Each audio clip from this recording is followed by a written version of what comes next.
Bruno Bianco, secretário especial da Previdência e Trabalho do Ministério da Economia.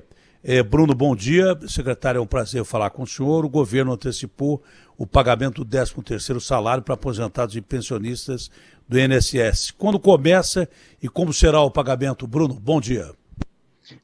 Bom dia, Datena. Prazer falar com você mais uma vez. Parabenizar aí pelo trabalho e agradecer pelo convite. Datena, de fato é isso. Antecipamos o 13º, que é o abono anual dos aposentados e pensionistas do INSS, né, aproximadamente 31 milhões de pessoas, 31 milhões de brasileiros, e uma verba aí, um gasto aproximado, uma antecipação aproximada de 53 bilhões de reais em 2 pagamentos, maio e junho, né? Então a primeira parcela em maio, que ela começa a ser paga em maio e adentra em junho, e a segunda em junho, que começa a ser paga em junho e adentra no começo de julho. Mas as competências maio e junho, os aposentados e pensionistas já começarão a receber o 13º antecipado. Maio e junho, que datas e que critérios, secretário, de pagamento? Maravilha, Datena, ela começa 25 de maio a 8 de junho, primeira parcela, e a segunda 24 de junho a 7 de julho. Ok. Quer que eu repita? Porque fica bem definido, né? Porque é tudo escalonado. Eu gostaria, porque isso é importante, para ficar marcado na cabeça das pessoas e não provocar confusão. O senhor pode repetir? Pois não, Datena. Então são competências de maio e competência de junho. A competência de maio iniciam os pagamentos em 25 de maio e terminam em 8 de junho. E a competência de junho começa em 24 de junho e termina em 7 de julho. Ok. Quantas 53 pessoas, bilhões de reais. Quantas pessoas devem ser beneficiadas com isso, secretário? 31 milhões de pessoas, Datena. Todos aposentados e pensionistas. Caraca, é quase uma Argentina. Tá? Dá Exatamente. 3 Bélgicas, onde tem a comunidade, a capital da comunidade europeia. 3 Bélgicas. É grana pra caramba, é gente pra caramba. As parcelas, o senhor já disse, né? Vão ser 2 parcelas, é isso? Para o pagamento? Isso, Datena. Isso, 2 parcelas. A nossa ideia é o seguinte: continuar a proteção dos vulneráveis, né? Então, todos os vulneráveis da população brasileira, ainda, né, nesse momento pandêmico, estão sendo protegidos. Então, o auxílio emergencial para quem recebe Bolsa Família e para aqueles trabalhadores informais, o BEM, que é o benefício emergencial do emprego para os trabalhadores formais, né? Então, só para ter uma ideia, 44 bi aproximado para o auxílio emergencial, 10 bilhões agora para a nova fase do BEM. O BEM já passou aí em poucos dias de 500 mil acordos celebrados. Esses 53 bilhões para aposentados e pensionistas do INSS, também fizemos na semana passada a medida 1046, medida provisória 1046, que difere o pagamento do FGTS, então injeta na economia também aproximadamente 40 bilhões de reais. Então, Datena, é um pacote aí, entre aspas, né? É um grupo de medidas muito significativo para continuar estimulando a economia e gerando empregos e dando oportunidades aí para os brasileiros se manterem nesse momento de pandemia. Olha, o Ministério da Economia está falando há algum tempo e o presidente deixa claro isso, que está elaborando uma proteção específica aos trabalhadores informais, não é? O senhor pode dizer mais ou menos como é que será essa ajuda ou ainda não está formulada? Datena, ainda estamos em fase final de formulação, né? De fato, é uma preocupação histórica do presidente da República. Sempre que eu tenho encontros com o presidente, ele nos questiona sobre isso. Ele se preocupa muito com o trabalhador informal, que é aquele guerreiro, né? Aquele trabalhador que fica gravitando a economia formal, mas não consegue alçar um mercado formal, Datena. Isso é muito difícil, né? Então, nós temos a proteção do Bolsa Família, que é para aquele que não consegue trabalho e ali, de fato, está vulnerável, né? Mas a preocupação do presidente e também do ministro Paulo Guedes é com esses milhões e milhões de brasileiros que todos os dias trabalham de dia para tentar comer um pouco à noite. Então, é de fato muito grave essa situação. A informalidade do Brasil é severa, especialmente nos estados mais pobres. E qual que é a nossa ideia, Datena? É fazer com que o governo auxilie esse primeiro passo dessa pessoa, porque é muito difícil ele se qualificar e chegar no mercado formal, Datena. O custo do emprego é muito caro no Brasil e as pessoas têm baixa qualificação. Então, a nossa ideia é dar um estímulo governamental para que ele possa fazer uma qualificação no trabalho. O que acontece? A gente brinca aqui, Datena, que tem o dilema de Tostines. Ele não consegue emprego porque não tem oportunidade e não tem oportunidade porque não tem currículo, porque nunca teve emprego. Então nós temos que dar uma oportunidade para esse cara, para ele entrar no mercado de trabalho formal, aprender no mercado formal e aí sim conseguir alçar um voo no mercado formal, né? Isso é grave e a ideia é pagar um estímulo para ele governamental em conjunto com o estímulo da empresa. É o duro que a gente enfrenta todo dia, um dilema que não está nos livros, né? Porque é mais ou menos isso que você disse. Às vezes o cara não tem qualificação para trabalhar, mas no Brasil o desemprego é tão grande, mas tão grande que a gente chega num fenômeno que é previsto por alguns livros, mas a prática é diferente da teoria, né? Mesmo quem tem necessidade de emprego tem muita pressa. Vários jovens são formados, inclusive com mestrado, e não tem campo de trabalho. O governo está pensando também em utilizar essa mão de obra jovem, que se forma às custas, às vezes, do cara vender a casa para o filho estudar, vender o carro para o filho estudar. Para esses jovens, onde não há luz agora, o governo tem uma atenção específica para colocação de gente que se formou, que tem qualificação, mas não tem emprego. O governo está pensando nisso? Sem dúvida, Datena, sem dúvida. Eu costumo ser muito franco aqui, eu sou seu fã e vou falar com a maior franqueza do mundo, né? Nunca houve uma preocupação governamental com isso. Bolsonaro é a primeira pessoa que olha para todos os lados do mercado de trabalho. O ministro Guedes também se preocupa muito com isso. O presidente Bolsonaro está tentando olhar e pede isso para nós com toda frequência, que olhemos para todo o mercado de trabalho. E esse ponto que você trouxe, Datena, é um outro lado do mercado de trabalho também cruel, que a gente tem que olhar. O cara tem qualificação, mas não tem oportunidade. É muita qualificação, até demais, mas o custo do trabalho é tão grande, o que nos faz concluir uma coisa bastante simples, que demoramos a concluir, que é o seguinte: a consolidação das leis do trabalho, a CLT, não mais se aplica às novas formas do mercado de trabalho. Às vezes ela não mais se aplica a esse jovem. Então nós precisamos pensar novas formas de contratação, novos contratos de trabalho. Por exemplo, contratos de trabalho de startups, os jovens que sejam contratados aí por meio de participação ou sociedade de empresas. É o que o mundo inteiro tem feito, Datena. Então nós precisamos aliar a proteção aos vulneráveis, precisamos aliar a proteção ao informal, que a informalidade é gravíssima, como eu disse, e esse outro ponto que você está dizendo é tentar flexibilizar alguns contratos de trabalho para que as pessoas tenham apetite para contratar esses jovens, que às vezes não, no mais das vezes, não tem o problema da qualificação, mas tem sim o problema do desemprego. Então, é também outro problema grave, e nós estamos olhando por todos os pontos, e certamente, ao longo desse ano, nós vamos enfrentar todos esses problemas. Datena, são muitas coisas que a gente tem feito, se você me permite aqui, que nós fizemos aqui rapidamente. Tem umas normas regulamentadoras de saúde e segurança do trabalho que há 20 anos não se via. Só com a revisão das NRs, e a gente faz isso em ambiente tripartite, que é o quê? Trabalhadores, empregadores e governo. Nós já revisamos 14 normas de saúde e segurança do trabalho, sem dar um passo para trás na proteção da saúde e segurança do trabalhador. Mas que a gente ganhou com isso? Aproximadamente 200 bilhões de reais que retornaram à economia. Nós estamos revisando, Datena, quase 2.000 atos normativos, que eu mesmo, que estudo isso há muitos anos, sequer conheço tudo isso. É tanta burocracia que não dá para saber o que se aplica e o que não se aplica. E vão virar 15 atos normativos. Estamos acabando com a burocracia. Então, são 3 pontos fundamentais. Reduzir o custo da contratação, que isso é cruel demais no Brasil. Acabar com a burocracia, Datena, especialmente a burocracia trabalhista, e melhorar a segurança jurídica, porque o empresário é um guerreiro, porque a insegurança é tão grande que ele não sabe o passo que ele dá sem que seja judicializado, ou que vá para a justiça, ou que ele seja multado. Então nós precisamos fazer esses 3 pontos, e esse é o olhar que nós estamos tendo por aqui.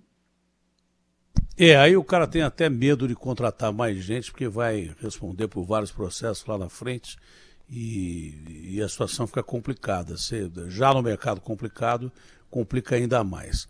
Agora, mas isso não significa em que o trabalhador, com a proteção do empresário jurídica, vá perder a proteção que ele tem, né? Não significa em perda de proteção em termos judiciários para o trabalhador, né? Você pode melhorar a do empresário, mas não prejudicar a do trabalhador, é isso? Exatamente isso, Datena. Eu vou te dar alguns exemplos esdrúxulos que são interessantes. Nós tínhamos dentro de um banheiro de uma empresa a possibilidade de aplicação de mais de 40 multas.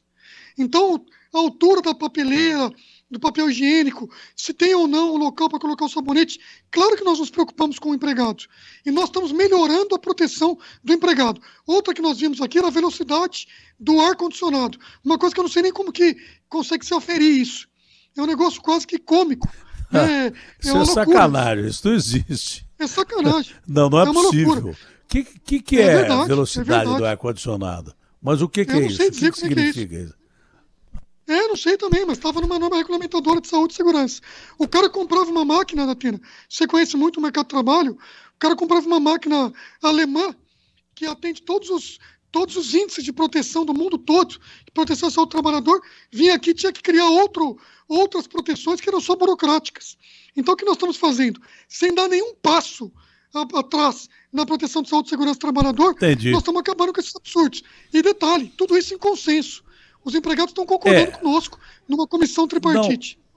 Não, mas essas normas predatórias aí em cima do empresário, isso é uma coisa que a gente já conhece faz tempo. É você vender dificuldade para criar facilidade. Significa corrupção em termos de fiscalização. O cara vai lá e fala assim, olha, o seu ar-condicionado está não sei que velocidade. Está a velocidade do Verstappen. Não pode, tem que ser a velocidade do Alonso. Como é que você vai medir velocidade de ar-condicionado e como é que o cara que compra o ar-condicionado vai saber a velocidade que o ar tem que circular? Isso é sacanagem para fiscal ganhar bola. Esse é o grande detalhe. E claro que tem que ter proteção. Não adianta você ficar brigando com o empresário toda hora, porque se não houver um empresário forte, a maioria dos nossos empresários é de gente honesta, de gente que oferece emprego, a maioria. Tem alguns picaretas, Odebrecht, coisas que tais, tem alguns picaretas que não valem nada, que eu ainda defendia que as empresas desses caras deveriam ter sido tomadas desses caras e aberto uma licitação para dar para gente decente que trabalhasse realmente com decência e fosse interessado em conseguir lucro, mas servir ao Brasil e oferecer emprego com honestidade. Mas acabaram com tudo, até com investigação. Daqui a pouco esses caras estão totalmente isentos até de serem taxados como ladrões. Se você chamar os caras de ladrões, os caras vão te processar. Eu acho uma sacanagem uma mulher chorando, sem emprego, uma coisa que você devia ver com o Paulo Guedes. Aliás, eu perdi já minha paciência com o Paulo Guedes, é seu chefe, mas eu já estou com o saco cheio do Paulo Guedes, se quiser saber. Uma senhora ontem, dizendo que estava com nome sujo no SPC, Serasa. Como é que pode, durante uma das piores crises da economia mundial, você botar trabalhadores em lista de nome sujo? Isso é um absurdo. E anistiar o Gedel, que foi pego com 51 bilhões de reais dentro de um apartamento, anistiar o Cunha. Isso é injusto. Esse sistema aí de proteção de crédito, que vá para os quintos dos infernos, pelo menos durante a pandemia. Como é que você pode dizer de gente que não tem emprego, não tem comida, colocar o cara em lista de nome sujo? Isso é uma agressão ao ser humano. Isso aí devia acabar. Isso aí é uma sacanagem que devia acabar. Outra coisa, secretário, eu sei que você é subordinado ao Paulo Guedes e tal, mas eu não sou.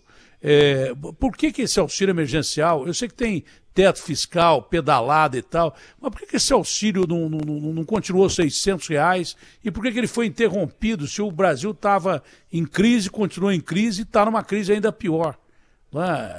Não sei, R$ 600. Será que não é possível? O governo gasta 30 bilhões em emenda com muito picareta que vai usar esse dinheiro em benefício próprio e não dá R$ 600 de auxílio emergencial? É meio que difícil da gente entender A gente que não é economista não entende, mas era o mínimo de proteção que o trabalhador precisava.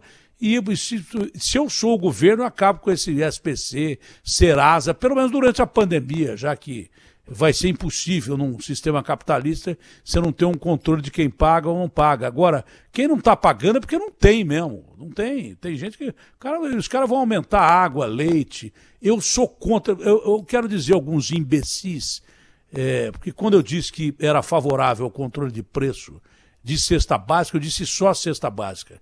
Eu sou a favor de um capital livre, sou a favor de um capital de mercado, sou contra controle de preço de uma forma geral, mas eu acho que o mínimo que o cara tem que comer não pode sair do poder aquisitivo da população, que é próximo a zero hoje. Né? Nem carne de segunda, nem pé de frango o cara está comendo, pô. Pô, o cara ganha R$250 de auxílio emergencial, chega no mercado, se ele comprou 2 botijão de gás, ele compra 1 litro d'água e um quilo de carne de segunda e vai esquentar o que para o cara comer durante um mês. Então, eu sou ainda favorável que seja controlado o básico do cara comer. A cesta básica deveria ter um controle de preço que não atingisse um patamar em que o cidadão não pode comprar nenhum alimento da cesta básica. Isso é uma desgraça. Repito, não sou a favor de controle de preço, sou contra domínio de Estado no mercado, interferência do Estado no mercado, mas cesta básica, pelo menos, são alimentos que deveriam ser mantidos dentro de um patamar para que a população pudesse ter direito e dignidade até a comida, porque não tem. O cara que não tem comida em casa, ele perde a dignidade, porque ele se sente incapaz, não é de se alimentar, alimentar os filhos. A mulher, mãe, que não tem como alimentar os filhos, perde a dignidade, porque ela não é porque ela está com fome, é porque os filhos estão com fome. Então, eu acho que isso aí podia primeiro acabar com esse SPC, esse sistema de controle. Nome sujo é uma ova. Tem um monte de político aí que tinha... O Lula, por exemplo, era ficha suja até ontem, agora é ficha limpa. Pô, e aí está correto por um ponto, está correto porque foi mal julgado e tal. Mas por que a mulher que deve lá e não tem condição de comer vai como ficha suja? Isso é uma sacanagem com o trabalhador. Sacanagem. Minha voz está ficando quase igual à sua também, porque eu estou perdendo a voz aqui. Eu já estou com a voz ruim porque eu falo pra caramba e minha voz está quase igual à sua. E está provado que esse negócio de voz não significa nada, que você tem uma voz fina, mas fala grosso e é competente e virou secretário, apesar de todo o bullying e gozação que deve ter sofrido da vida. É um exemplo de que, por algumas limitações, você deve chegar longe e brigando com essas limitações você chega longe. Mas eu estou quase sem voz, eu só vou fazer essa última pergunta, porque eu não estou aguentando falar aqui. Daqui a pouco ficamos nós dois. É que você não tem dificuldade para falar, né? Mas eu tenho.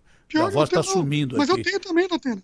Eu fui no médico, o cara falou assim, ô Datena, é o seguinte, você tem problema de voz? Nada. É que você fala 8 horas por dia. Aliás, nem eu aguento me ouvir mais. Tem hora que eu não aguento me ouvir. Quando eu falo bom dia para alguém, eu falo, pô, eu queria não me ouvir, entendeu? Aliás, já estou perto disso, que eu também estou ficando surdo. Mas, secretário, dá para explicar isso ou não? Ou não dá para explicar? Não, dá sim, Datena. Eu acho que todo o cenário que você está colocando, ele passa pela segurança alimentar. O que é a segurança alimentar? Segurança alimentar está muito ligada ao direito ao trabalho. E é isso que o presidente vem dizendo. Né? O presidente Bolsonaro está sendo muito claro que as pessoas têm que ter o direito ao trabalho, o direito de se alimentar, o direito de alimentar o filho, o direito de alimentar a esposa, de alimentar a família. Obviamente com segurança, mas esse é o direito alimentar. Não basta dizer o seguinte, olha, vamos fechar tudo, porque as pessoas precisam comer. Não dá para você dizer para um cara que está passando fome que ele tem que ficar em casa, mas ele vai comer o quê? E olha, o valor do auxílio emergencial, ele não é um valor aleatório, né? Ele, para você ter uma ideia, ele está acima do valor do Bolsa. Muitas famílias no Brasil vivem há muitos anos com o valor do Bolsa muito aquém desses R$300. E o receio é o seguinte, nós não podemos descumprir o teto dos gastos, não podemos descumprir regras fiscais, porque o Brasil não fica crível. Né? E qual é a ideia que também se coloca quando se discute isso? A ideia é o seguinte, se nós jogarmos um valor muito alto, vai muito dinheiro para a economia e acontece o oposto do que você está dizendo. O valor do alimento sobe, porque gera inflação. Então esse é o receio. Daí você controla a cesta básica. Aí você controla a cesta básica. aí você controla o preço na cesta básica. Sobe, pode subir para outras coisas, mas pelo menos a dignidade do cara comer tem. É que economista, você vai me desculpar, mas economista explica tudo. O duro é que o povo não entende quase nada. Pior que economista. Mas o senhor trabalha com economista, né? O senhor trabalha com economista. Eu trabalho com Guedes é economista. Então, o senhor é advogado. Eu tenho certeza que, como advogado, o senhor defende a minha tese, mas publicamente não pode defender. Eu entendo tudo que o senhor está falando, mas se você paga os R$ 600, porque durante um tempo que você pagou os R$ 600, o dinheiro girou um pouco mais, mas a gente é tão pobre, que o cara usa só para alimento mesmo e não justifica disparar a inflação, tanto que a inflação teve controlada durante os R$ 600 que foram pagos, teve totalmente controlada. Mesmo porque o povo não tem dinheiro para mais nada. O povo não vai comprar com R$ 600 uma Ferrari. É o seguinte, só pensa uma coisa comigo. Imagina, por exemplo, grande parte dos trabalhadores do Brasil que ganham um salário mínimo. Se esse cara for demitido, ele automaticamente vira um vulnerável. Então, imagina outra coisa comigo. Pega os 30 bilhões que o governo gastou com o Centrão, com medidas parlamentares, e injeta na economia e vê se não dá para pagar os R$ 600. Imagina isso comigo. Se você me Bolsonaro claramente se aliou ao Centrão para se proteger de possíveis processos de impeachment e gastou dinheiro com gente que não merecia, muitos deles. Alguns sim, podem até merecer, mas muitos não merecem. Essa é a minha opinião. Posso aproveitar a sua audiência, a sua credibilidade para tentar explicar um pouco disso? Claro. A gente fala, o dinheiro foi para deixa eu explicar uma coisa antes, antes que algum imbecil se manifeste. Eu só tive a liberdade de falar sobre a voz do secretário, porque nós já falamos sobre isso aqui. Né? Porque o secretário deve sofrer bullying desde criança. Mas nós já falamos aqui uma vez. Falei, secretário, você tem a voz fina assim. E ele disse mesmo que é uma dificuldade, mas é enfrentando dificuldades que você chega longe. Ele deve ter tido problemas impressionantes na vida dele por causa da voz dele. Mas ele, vencendo esses preconceitos todos, ele leva até numa boa, mas vencendo esses preconceitos todos, ele é secretário de governo, pô. Então isso é um exemplo de superação. Se você só para você ter uma ideia, uma das figuras importantes na história do Brasil era um cara de 2 metros de altura, que tinha vergonha de falar em público, e ele só se mantinha ali porque ele era imperador, era Dom Pedro II, tinha uma voz fininha. Então, quando eu citei a voz do secretário, não foi em demérito, pelo contrário, foi um elogio, porque deve ter enfrentado bullying, dificuldade, e ao invés de abaixar a cabeça, se tornou um grande advogado, tanto que virou secretário de governo. É só para evitar esses caras do politicamente correto. Eu também tento ser politicamente correto, mas tem cara que é tão imbecil quanto aquele que mede a velocidade do ar-condicionado. Então, só para deixar bem claro. Pois não, secretário? Datena, tem problema algum, pelo contrário, eu fico lisonjeado, eu sou seu fã, te acompanho há muitos anos e sei o carinho da sua fala e sei a maneira que você está se referindo e fico muito grato com isso. Pelo contrário mesmo, você se refere com um tom elogioso e isso me enaltece. Né? Mas até sem demérito a esse problema gravíssimo que é o bullying, né? Se você me permite falar um pouco sobre isso, eu, assim, nunca tive isso, né? Um negócio coincidência ou algo estranho de se pensar, nunca lidei com isso, nunca me preocupei com isso, pelo contrário, né? Eu sempre achei que eu ser diferente era bom para mim e acabou que eu fiquei conhecido na minha carreira, no governo e pouco me preocupei com isso. Mas é um problema grave. Bacana ouvir isso, viu? Bacana ouvir isso, é bacana. Porque tem muita criança que sofre bullying e a pessoa enlouquece. Né? Mas um dia eu estava sentado aqui no sofá da minha sala, sozinho, minha esposa estava em outro lugar da casa, eu estava assistindo a Paralimpíada. Eu comecei a chorar quando vi um rapaz sofreu os efeitos da talidomida, sem os membros, tanto braços quanto pernas, e ganhando uma medalha de ouro. Eu comecei a chorar, que eu percebi que a Paralimpíada é uma ova. Nós é que somos as pessoas que temos, aparentemente, tudo funcionando. Bom, eu já não tenho muita coisa funcionando há muito tempo. Tenho problema de pâncreas, tive um tumor no pâncreas, tenho 6 estentes no coração, Mas enquanto eu fui um cara saudável, e a outra coisa também não funciona muito bem, se vocês querem saber, já fiquem sabendo aí. Por causa dos problemas todos que eu tenho também. Já estão me gozando aí, então tudo bem. Mas enquanto eu fui um cara saudável, enquanto eu fui um cara que eu fui atleta, eu como jogador de futebol, eu puxava a fila, jogador juvenil, que eu joguei lá no Botafogo de Ribeirão, em categorias de base, não é?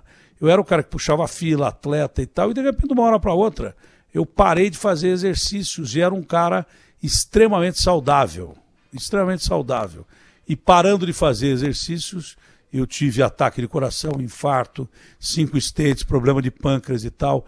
Então, não acho que porque alguma pessoa é especial, que você tem que ter pena dela. Pelo contrário, você tem que ser um elemento facilitador para que as cidades sejam aparelhadas, para que a pessoa possa andar de cadeira de rodas, para que as crianças sofram cada vez menos bullying porque são especiais.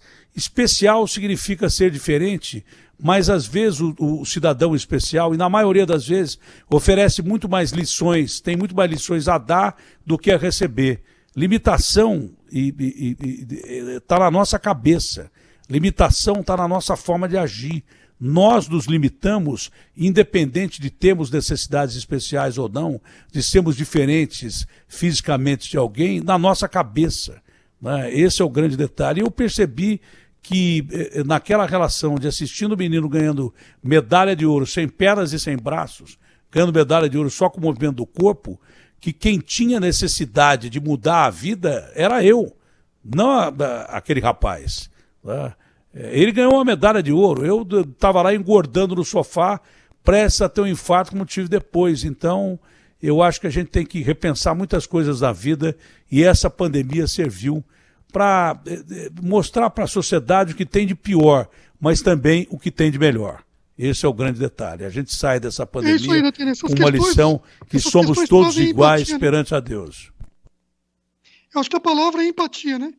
Então, se você usa isso a seu favor, você cria uma empatia, e foi assim que eu vivi a vida toda. Muita gente não gosta, né, Datena? Vai fazer o quê? Ninguém agrada a todos, né? Nós estamos aqui para fazer o trabalho, não é isso? Mas deixa eu te falar rapidamente, Datena, sobre as emendas. Aproveitar aqui a sua credibilidade. As pessoas falam, nossa, muito dinheiro foi para a emenda, isso aí podia ter ido para o auxílio emergencial. A gente esquece que as emendas não vão para o parlamentar. Isso não é dinheiro do parlamentar. Isso é um dinheiro que o parlamentar vai investir na saúde, na educação, no seu município. Isso mas acontece que a maioria desses caras que recebeu essa grana aí não vai fazer isso. Mas não vai fazer isso. Não vai fazer. Tem como, Datena. Tem sim. Eles fizeram a vida inteira. É só você pegar o Gedel, o Cunha. Esses caras aí estão anistiados pela justiça e roubaram pra caramba. E deviam ter feito com emendas o que não fizeram, roubaram. Então tem jeito sim. Bom, eu não vou discutir com o senhor, mas eu só quero fazer uma pergunta. Não, jamais discutiria, porque eu sou um admirador seu também. Se não fosse, eu meteria o pau. Aliás, eu meto muito mais o pau nas pessoas do que elogio. E o senhor, eu tenho o maior respeito pelo seu trabalho e admiração pela sua forma de ser. E tenho mesmo. Senão eu não estaria aqui sentado falando com o senhor. Muito obrigado, o grande detalhe, secretário, é se pelo menos esse auxílio vai ser estendido. E o presidente deu mostras disso. Há possibilidade de que o auxílio seja pago além dos 4 meses? Veja, Datena, essa questão está mais afeta ao Ministério da Cidadania, né? A gente ajuda aqui por conta da questão econômica. Mas me parece que, caso não seja prorrogado, certamente terá uma melhora de um programa já existente, ou uma aterrissagem em relação à Bolsa Família. Nós estamos pensando num novo programa que atende aos informais, porque grande parte dessas pessoas, Datena, que recebem o auxílio emergencial, nós podemos dividi-los em 2 grupos. Um grupo que é o grupo de vulneráveis, que era do Bolsa e vai permanecer no Bolsa, que é aquela pessoa absolutamente vulnerável e que depende de uma assistência estatal, mas muitos deles querem trabalhar. E você sabe, você é de São Paulo, você conhece isso. É o cara que vende ali na 25 de março, alguém que está vendendo o churrasquinho ali, ou vendendo água. Esses caras trabalham e querem trabalhar. E é por isso que nós temos que garantir o direito fundamental ao trabalho deles. Trabalho seguro, mas um direito fundamental. Para esses caras, certamente vai entrar um novo programa.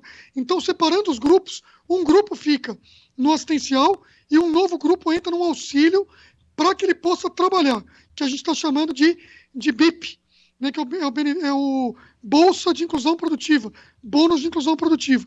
Isso está sendo tratado com o presidente, a gente ainda precisa validar com o presidente os detalhes, ele que desenha isso junto com o ministro Paulo Guedes, né, mas eu não posso te dar detalhes aqui para que a gente possa falar com o presidente antes, mas é um caminho. Que pena, mas já deu uma notícia aí que é importante, tem preocupação do governo. Eu volto aqui para falar contigo sobre isso. Mas você não quer falar nem um pouquinho mais sobre isso? Que seria um furo. Não, eu posso dar os detalhes que já estão na imprensa, em que pese eu não gostasse. Não, detalhes que não estão na imprensa ainda. Detalhes que não estão na imprensa. Então vamos lá, esse só eu já para entender tenho. a lógica da Atena. Eu vou trazer a lógica para vocês aqui. A lógica é bastante simples, que o ministro e o presidente estão nos pedindo. Então essas pessoas, por conta daquele dilema que eu disse de Tostines, né? Eu sou de Marília, terra do biscoito, então eu gosto de usar o exemplo do biscoito. O cara não tem qualificação. Não, e terra da bala também. Terra da bala também. Aquela bala que era maravilhosa. Como é o nome daquela bala? Ailirã, acho que é, sei lá. Ailirã.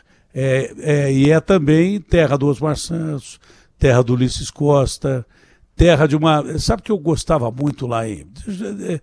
É importante o que você vai falar, não sei se você tem tempo. É melhor você falar o que você tem que falar, mas eu queria contar uma história. Não, eu posso contar uma história? Porque eu gostava muito de ir em Marília. Primeiro que o estádio Bento de Abreu Sampaio Vidal, se não me engano, era um estádio que tinha um cemitério do Gol do Fundo. Era uma coisa interessante isso aí. Hoje a gente lida tanto com a morte, mas atrás do Gol de Fundo do estádio tinha um cemitério. Se eu não estou enganado, eu já fui em tanto estádio. Mas eu não sei porquê, não por causa do cemitério, mas eu adorava e transmitir jogo naquele estádio. Eu tenho algumas histórias engraçadas. Tinha uma casa de massas, não deve existir mais. Hoje Marília é uma cidade muito maior do que a época que eu ia lá. Mas você subiu uma escada assim. Você subiu uma escada longa assim, em espiral, chegava até essa churrascaria e tal, e era maravilhosa essa casa de massa, aliás, né? Mas que servia carne também e tal. E um dia eu estava lá, antes de transmitir um jogo, e o repórter levantava toda hora e voltava com um copinho e tomava, né? Aí ele chamou o garçom uma hora e falou assim, depois o cara tomou a garrafa inteira, ficava a garrafa na entrada do restaurante, bem na entrada do restaurante, o cara foi lá e ele tomava um golinho a cada momento. Quando ele acabou com a garrafa, ele perguntou pro cara assim, diga uma coisa, da onde vem aquela pinga que é maravilhosa e tal?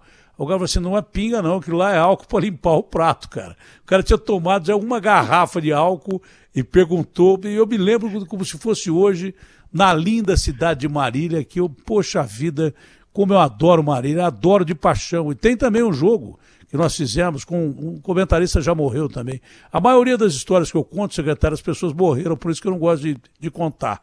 Eu sou o único vivo para contar a história. A gente estava transmitindo um jogo e deu problema no aparelho.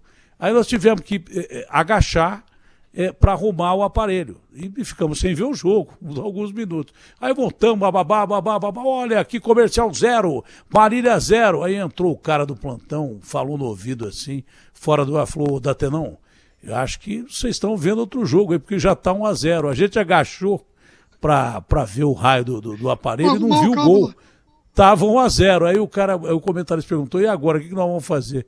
Aí eu dei uma de boechá, falei, toca o barco, velho. Olha aqui, comercial 1, Marília 0. E pronto, acabou. E foi assim até o fim. Então eu adoro a sua cidade. Pô, mas é um motivo para eu gostar de você.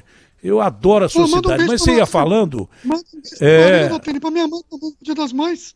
Minha mãe, a Sandra, sua fã, viu? Tá lá sozinha, coitada. Olha, eu vou botar essa fala sua, porque eu tenho um quadro hoje que o meu filho criou lá em Goiânia, que é o Alô Mamãe, para as mães de domingo. Eu vou botar essa sua fala. Ô, Guilherme, já separa para mim e manda pro Garrafa. Eu vou botar essa sua fala mandando um beijo para dona Sandra hoje à tarde lá no Brasil, gente. Agora me dá aquela notícia que você não deu para ninguém, vai. Vamos lá, Datena. Qual que é a nossa ideia aqui, Datena? Esses caras precisam ter uma qualificação. E nós temos aqui um contrato de trabalho que é muito gravoso. a CLT é muito complexa, né? E acaba fazendo com que o empregador tenha que pagar muito. Então, para que o empregado seja atrativo, ou ele é muito qualificado, ou o empregador vai, de fato, arcar com um ônus muito grande por conta de todas as questões que envolvem uma contratação seletista. Qual que é a nossa ideia? A nossa ideia é fazer com que esse cara que tem um emprego informal suba o primeiro degrau da escada da dignidade pelo trabalho, né? Ele vai querer trabalhar, ele vai querer alçar um dia um contrato formal. Então nós vamos dizer o seguinte para ele: você vai entrar no mercado, você vai entrar numa empresa e vai se qualificar. Qual que é a qualificação? Você vai trabalhar um período e vai se qualificar no emprego e também vai cursar cursos profissionalizantes. Uma parte da bolsa será paga pelo empregador, outra parte da bolsa será paga pelo governo, é o BIP e o BIC. Essas duas bolsas se unem e vão diretamente para o bolso do trabalhador. Então, isso é um salário, entre aspas, né? É o salário dele. Mas ele vai estar trabalhando, tendo uma mão de obra para o empregador, mas vai também estar se qualificando para que, ao final desse período, ele possa alçar voos mais altos, né? Com base nisso, a gente consegue garantir o salário mínimo hora, que é uma garantia constitucional. Então, a gente ajuda o empregado, a gente ajuda o Brasil e a gente ajuda o empregador. Aumenta a produtividade do Brasil, dá uma formação para esse cara e proporciona para ele, entre aspas, né, com o melhor dos sentidos, aquele empurrão para que ele entre no mercado formal de trabalho. E lembrando, muita gente do Bolsa da Atena quer trabalhar, muita gente do BPC quer e pode trabalhar. Até pegando sua fala aí das pessoas com deficiência, querem muito trabalhar. Isso é legal. Então nós vamos auxiliá-los para poder ter uma oportunidade. E aí o governo economiza também, Atena, com benefício social, porque ele vai passar de alguém que está recebendo um bolsa para um trabalhador. Vai passar de alguém que está recebendo um BPC para alguém que vai... Desculpa, quase caiu meu microfone aqui. Para alguém que vai trabalhar, garantindo para ele a oportunidade de retornar caso não consiga alçar esse voo. Então é uma proteção ampla. É, porque ninguém quer ser ajudado. Ele só precisa ser ajudado. A pessoa hoje tem necessidade de ser ajudada, mas ela quer trabalhar pelas próprias pernas. Então, não adianta você manter um programa social, o Bolsa Família e tal. Isso aí tudo teve objetivo muito mais eleitoreiro do que qualquer outra coisa. É para assegurar 40 milhões de votos, para ser eleito por aclamação. Os caras não fazem isso pensando no povo, não fizeram lá atrás pensando no povo. Tem que ser um processo de ajuda quando a pessoa precisa, mas tem que ser um processo que vislumbre a inclusão social, porque o cara quer voltar ao campo de trabalho. E parece que é dispositivo, inclusive, do bolso... em vez de dar o... né? E parece que tem um dispositivo que o cara, ele pode sair do Bolsa, mas se ele tiver numa situação difícil de novo, ele pode voltar. Parece que já há esse dispositivo. Não sei se foi mudado ou não, mas ele tendo a oportunidade de trabalhar, ele vai trabalhar.